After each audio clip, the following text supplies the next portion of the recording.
Hey, this is Kalita Farver, real estate agent in the Metro Detroit area. Today I'm here with James Wingate of Motown Home Inspections. We're here to answer questions about the home inspection process. We're here to talk about it. James, could you tell us a little bit about yourself? Yes, hi. My name is James Wingate from Motown Home Inspections, owner, founder. Been in business, it's approaching 2 years coming up in March.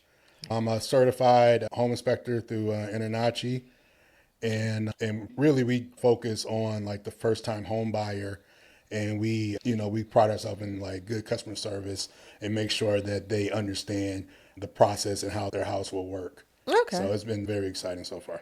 that's great. Great. I'm glad to hear. Well, I know I've experienced your reports and they've been very thorough. Mhm. I say job well done. Okay, thank you. Appreciate it. Already. So I just want to help the people out because, we always hear get a home inspection, right? Mhm. But we never hear why or the process. So one of the first things I want to ask for you, say, exactly do you check when you do a home inspection? Yeah, for home inspections, like a home inspection is a non-invasive inspection. So we pretty much check all of the major components and structures, components of the house. Hmm. So we don't really knock over walls or do anything of that nature. But we inspect. Really, what we look for is safety Hmm. and functionality when we do the inspection. But we cover everything from the foundation, the attic, the roof, the plumbing, the HVAC, interior, like the interior walls, the exterior, the wall Hmm. cladding, everything that you can think of, we cover in the home inspection. Okay. So once they get the report, they'll have an idea of the condition of the home. Yeah, they get an idea of the condition of the home. What we do is we list the problems that we call problems defects, Hmm. material defects. So we'll list the defects on the report, and it's categorized by the components like plumbing, HVAC, Okay. and that way they can see what things that they can get worked on before they Okay. purchase the house. And I know that a lot of people, especially me as a real estate agent, I like my clients to get it so I can make an informed decision on such a large purchase, right? You want to Exactly. make sure we have a very thorough report. Exactly. And we don't, for the home inspection, we're not going to mark down, hey, this is the ugly wallpaper or the color of this doesn't look good. It's everything that's like everything of value, Hmm. like you said, like the furnace, is it running efficiently? We check for leaks, like if there are any leaks Hmm. in the plumbing, things of that nature. So that's an in-depth report that we report to the customer, so they can make a decision if they want to go with it with the house, or even if they like the house, they can use it to negotiate. Right, That'll be your job. concessions, Yeah, like right. concessions. The concession. It's been a lot of times where I found defects Hmm. that saved the customer a lot of money. They save thousands of dollars in defects Right. just based off the report. So not to get ahead of you, but whatever the fee the inspector charges is Hmm. usually paid for itself by finding the defects either covered by the seller, Hmm. or it could be negotiated, like you said, through concessions. Yes, exactly. And I always, because I won't let my buyers go forward without the inspection because it's such an important thing to know. Because they're like, what happens after the closing? What if there's a leak? That's your house now. Yeah. It's your problem. So it's great to know ahead of time what the condition is, so you know if you need to spend money or not after the closing, or what to expect or how long to expect to have any kind of repairs necessary in the home. Yeah, exactly. And Hmm. with our company too, we offer a 90-day warranty. Okay. So you can opt in for a 90-day warranty. So let's say if they do move in the first 30 days, it was maybe like a leak or like appliance didn't work, they do actually have coverage, up to 90 days after the closing. Oh, So that's that's something great. that we offer that kind of separate us from other companies. Oh, that's very good. Yeah, Hmm. that's great because a lot of people don't have any coverage. Yeah. If it stops that day, that's yours, Yeah, yeah, yeah, right? And unfortunately, that happens. It's nothing we could do about that. yeah. Oh, that's great. The great, great. So, also, well, you did tell us that you've been doing this for about 2 years now. You said you had to get licensed or certified. So, what was that process like? Yeah, so every state is different. Mm-hmm. So some states you actually have to be licensed from the state. Mm-hmm. And Michigan is a non-licensed state. Okay. So that's why it's very important when you do choose a home inspector that they're certified from a credible organization. So the Okay. two main organization is Internachi, and the other one is ASHI is the two main ones. Okay. So it's very important that when you do look for a inspector, that they are actually certified, and also they have insurance. They're insured. Excuse me. Because if they, let's say they're in the attic and they fall through the roof or something like that, the Right. homeowner could be liable for it, For it, right. for anybody injured in the house. So that's why it's always important to get a home inspector that's for sure in the state of Michigan certified, if your state allows it, licensed to the state, Okay. and also insured. Because anybody uncle could say, hey, I'll home inspect. You know what I'm saying? But you don't Right. want to. Print some business cards and Yeah, for start some business tomorrow. start tomorrow. You do not want to go that route Right, you because don't. at the end it could cost you. It could cost you the sale of the house, or it could, it just bring up Right. other problems. So Yes. And I will say from experience, not every home inspector is created equally. right. Right. That's a fact. That's a fact. Yeah, that's a I fact. know from experience. And so I'm like, oh, wow, this has been interesting. Yeah. Right. Okay, great. And two, I want to ask you now, with the report for the defects that you find in the home, how long does it take you to get the report to the to the buyers? I always say within 24 hours. Okay. But most of the time it's within a few hours. Okay. I like to take it to my office and just make sure everything is, all the T's are crossed, all the I's is dot, before I send it to the customer, make sure everything is correct. So that's why it might take maybe a few hours or maybe at least by the next day, because I just want to make sure I just don't send anything out Right. just to say I send it out fast and have a bunch of spelling errors in it and things that nature look unprofessional. Right. But I try to get it out quick as possible because what I did find out with real estate is everything is quick. Everything needs to be, maybe it's seven days for the inspection period. You're on their 6th day. They need Right. that report. Right. So I keep that in mind that, I need to send that report out. It needs to be accurate. It needs to be right. It needs to be unbiased, but it needs to also come out. So Quick, because we on a timer for the time inspection. is an essence of Right, inspection. right. It's the make or break time Yeah, now, it is. right? Yeah, And it is. sometimes it kills the deal. It does. Yeah. Right, yeah. So, Yeah. well, we appreciate you doing your best to get it out as quickly as possible. Right. 'Cause that helps me in what I do, and it helps the buyers make that great decision. So that's good. I'm glad to hear that you do get the report out within the 24-hour period. Okay, so let's see. Next question I have, do you test for radon or mold? Is that I do additional? offer. Yeah, it's in the industry we call it ancillary services. So we do have a radon monitor. Also, even air quality. Okay. Air quality is more for checking for mold spores. We do have that offer. We just start offering sewer scopes also, Okay. which is important. Yeah. So yeah, we do offer those type of services extra on top of the home inspection. So it's not a part of the general inspection, but additional services. It's additional services for it. Yeah, because everybody doesn't need it, Yeah. just depending on the age of the home too. If it's a new construction, even though you still should get a home inspection on new construction. Let me be very clear, because, it's still being built by human hands, so you need to have a home And a good inspection. thing too with new construction, especially if you bought it brand new, usually you get 11-month warranty. Okay. With the builder, and you want to get an inspection right before that warranty expires. That way you can see any defects that the builder will be responsible of.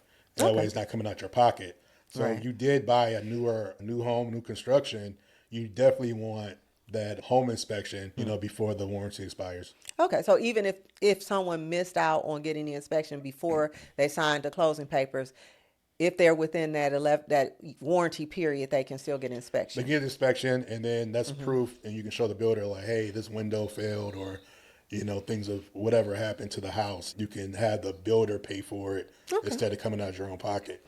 So again, for the cost of the inspection, it pays for itself if they do find any type of defects. Oh yeah, absolutely. And then peace of mind, of course, is priceless. Peace of mind is priceless. Right. Yeah, that's one of my taglines on my car. Yeah. Exactly.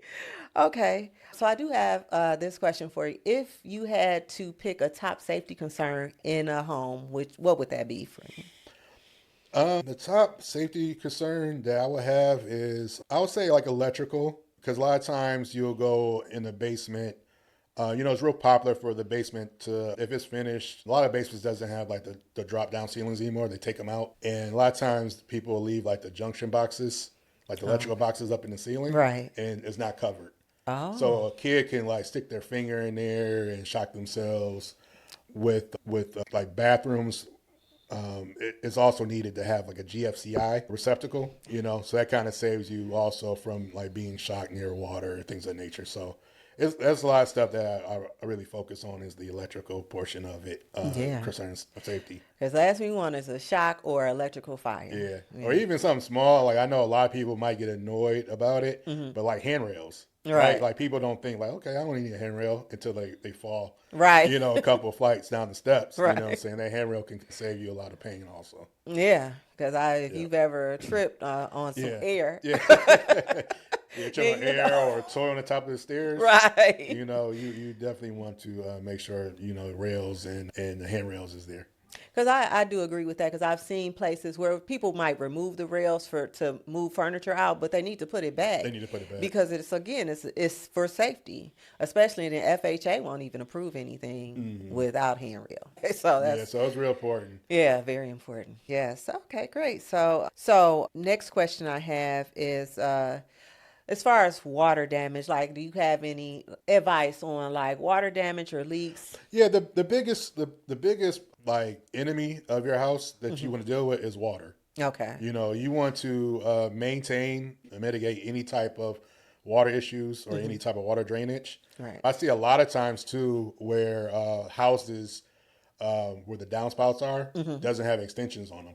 Okay. Right. So all the gallons of water that's coming from rainwater into your gutters, going down to the drainage, going right into your foundation. Oh. And that's one of the main reasons why people will have like structure damage, like foundation damage in their house. Oh, really? Is because all that water is just being absorbed in the ground and it's creating like hydrostatic pressure into the foundation. So that's why you see a lot of buckling and cracks. That's just because they don't have an extension on their gutter. Okay. And you can buy extensions for like $10. Yeah, I know they're very inexpensive. Yeah, right? It's very inexpensive. So it's something that costs $10 to mitigate, but it can cost tens of thousands of dollars to fix if you have foundation problems. Yeah, I wouldn't like to sell a home with a foundation problem. Yeah. I don't even know if you can get concessions for that, even that amount. Yeah, I mean you have sometimes you have like little settlement depending on how old the house is. But if you see like a horizontal crack and it's like bigger than like so many inches, that killed it, right? Yeah, real fast. Move on, right? I know. I 100% agree with that, because the last thing you want to do is deal with a bad foundation, unless you're experienced. Unless you're experienced, like you said. Let's say if you are a investor, and that might not be no sweat to you because you got the people to come in and do the job. But if you're a first-time home buyer, that's a hard thing to tackle. You'll be ready to move in an apartment, back into an apartment like, afterwards. Right? Why did I make this decision? But that's where good real estate agents, home inspectors come into play. Yeah, and also too, you want a home inspector with good tools. You know what I'm saying? Like I have, like a good home inspector would have like moisture detectors, or even like the guns, the X-ray guns, the infrared guns. Okay. Yeah. That way they can see if any type of temperature difference. They can detect water. Oh, okay. Even through a finished basement. Even through a finished basement or a ceiling. Okay. You'll be able to see if there's a leak or through the ceiling. That's good to know. Yeah, absolutely. I didn't know that. That's See, I learned. Yeah, technology. We gotta embrace the technology. Yes, technology is here. That's our friend. Yeah, it's our friend. We just gotta embrace it. Right. Even the creepy AI stuff. We got. Some of it is creepy. I must agree. Okay. And then the next question I have: if you were buying a home, for a home for yourself, what would you be most concerned about? Yeah, it'll be the structure. It'll be the structure, like the foundation. That'll be my most concerning is foundation issues. Also, I would like to know what type of plumbing is in there. A lot of the older houses that you will see might have galvanized piping. That's a big headache. Because it could corrode on the inside and like cut off the water flow to like your sinks and things of that nature and faucets. So that's the biggest thing I would look at. Yeah, and I know from experience when I bought my first home, and this is before I was even a real estate agent, it was just the tub wouldn't drain. Well, come to find out, it was completely clogged and it had to be cut out and repiped, and it was a hole put in the living room wall. So it was a lot of work, Yeah, to it's a get lot of that. work. I Yeah. mean, you think, oh, it's just a clogged tub, but it turned into a couple of $100, $1,000 project because it was completely blocked like that. So I understand completely what you mean. Yeah, and I had a horror story about my first house too. Like I bought my first house in 2020, Uh-huh. September 2020, and we moved in. When we were about to move in, we already closed on the house and everything. It was just a big leak coming from the supply line from the bathroom upstairs, and the water came all the way through the kitchen, all the way down to the basement. Oh wow. Yep. Yeah. And we didn't want to we didn't want to put it on our insurance because they're like, well, you just bought the house. You know what I'm Right. saying? Like your Right. premium is going to shoot up. So Right. that was that was like, okay, welcome. Right. Welcome to home Welcome to ownership. home ownership. So that's Right. like my welcome to home ownership moment. Right. Which is why that inspection is Yeah, so that's why important. inspection is important. Right. Yeah, Exactly. Perfect. So next question I have: what are your thoughts on the quick flips? Any advice for anyone first time home buyer looking to buy a quick flip? Yeah, the quick flips are pretty tricky because from the outside it looks very nice, gorgeous. The kitchen, marble floors. Okay, they're giving us a refrigerator with a TV in it. Like everything is like up to date. But then that's why it's very important to not get blinded by that and get a home inspector Right. because they can look beyond The pretty the shiny. pretty shiny things. Like you said, lipstick on a pig. Right. They can look beyond that and see what's going on. Like it's been a lot of instances where everything looks nice, but then I'll go in the basement and I notice like, hey, is this wood? It looks like fire damage. Oh yeah. And then more investigation. Oh, it is fire damage. It was a fire. Oh And they yeah. try to cover it up with paint. Black paint, things of that nature. Oh wow, You that's know, tricky. that's real tricky. Or even Right. I had a house. This happened a couple of weeks ago, where you're supposed to have a heating source in every room. Like every room should have like a vent for the furnace. You know what I'm Exactly. saying? So I'm okay, nice, okay, nice. Go in the basement. None of the ventilation is hooked up to that register. Oh Right. wow. So there's no way to heat the house because there's nothing connected to that register. It was completely missing. It's completely missing. Oh my So gosh. something like that, if you don't investigate, and again, the basement was blacked out, so it's hard to see. But if you don't investigate it, and that's something that you're going to probably miss on the showings, because you're not really looking up in the wood joist and things like that Right, nature. exactly. You just, I'm not climbing in the attic. I'm letting yeah, everybody you're not know now. climbing in the attic, Right. I come dressed like this. I'm not prepared to climb in attics and ceilings. So. Yeah. In the attic, like you said, like the attic, it could be where the pipe, like the vent pipes, are not going straight out the roof. It's emptying in the attic. Okay. You see a lot of mold in the attic, things of that nature that you're not going to see in the showing. Right, exactly. So it's for the home inspector. We have to be very diligent and to really take our time on the flip houses or any houses. For that matter, but especially some of the flips. That's why I say. Yeah, it's a cat and mouse game because a lot of people try to hide things. That's the number one. Yeah, it's a game for It's sure. right, Yeah. exactly. Which is why we make sure the home inspection because you can't hide with the home inspection. Yeah. That's exactly it. Well, I would definitely want to thank you for joining me today and answering all these questions. It's been very, very good. So thank you, James, for joining me. No problem. And thanks everyone else for joining us today. I hope you got some great information on home inspections. And if you want more videos, more about my podcast, if you go to Kalita Sales Luxury, you can search that on YouTube, Instagram, Facebook, or TikTok, and you can get more information. Until then, have a great day.